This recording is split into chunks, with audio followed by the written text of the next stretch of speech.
Μια κυριολεκτικά ρωσική κόλαση εξελίσσεται τις τελευταίες ημέρες στα μέτωπα του πολέμου στην Ουκρανία, αφού οι μάχες που μένονται έχουν καταστεί σφοδρότερες από πριν,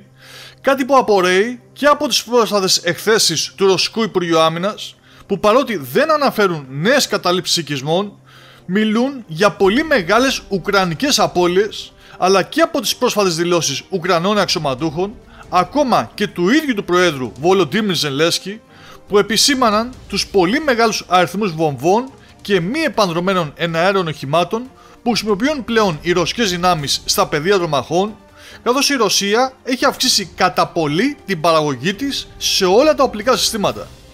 Πιο συγκεκριμένα, και η σημερινή ημέρα, αλλά ειδικότερα η χθεσινή, υπήρξε μία από τις πιο αιματηρές στην Ουκρανία, καθώς οι Ρώσοι ανακοίνωσαν ουκρανικές απώλειες που ανήλθαν σε περισσότερους από 2.000 άνδρες, με την περιοχή του Ντόνεσκ να λαμβάνει και πάλι τη μερίδα του λέοντος, με 830 άνδρες που χτυπήθηκαν από τις ρωσικές δυνάμεις της ομάδας Νότια και ακόμα 560 που χτυπήθηκαν από ρωσικές μονάδες της ομάδας στρατευμάτων Κέντρο.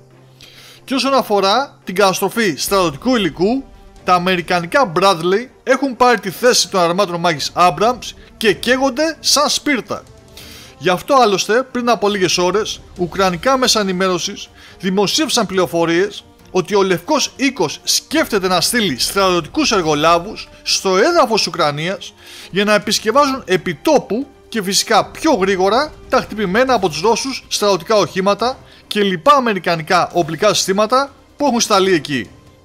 Κλείνοντας, θα πρέπει να πούμε ότι μπορεί να μην έχει ανακοινωθεί από τους Ρώσους κάποια κατάληψη οικισμού τις τελευταίες ημέρες, αλλά μόλις πριν από λίγο έδωσαν βίντεο στη δημοσιότητα από την προώθηση αρμάτων μάχης στο χωριό Κωνσταντινόφκα, που αποτελεί μια σημαντική και στρατηγική τοποθεσία, καθώς θα παίξει ρόλο στην προέλαση των Ρώσων προς το Ουγκλεντάρ, αφού όπως λένε θα δώσει την ευκαιρία για τον έλεγχο πυρός της στρατηγικής διαδρομής προς το Ουγκλεντάρ, η οποία θα δημιουργήσει τις προϋποθέσεις για μια πολιορκία της ισχυρής φρουράς των Ουκρανικών μονάδων των ενόπλων δυνάμεων που σταθμεύουν εκεί.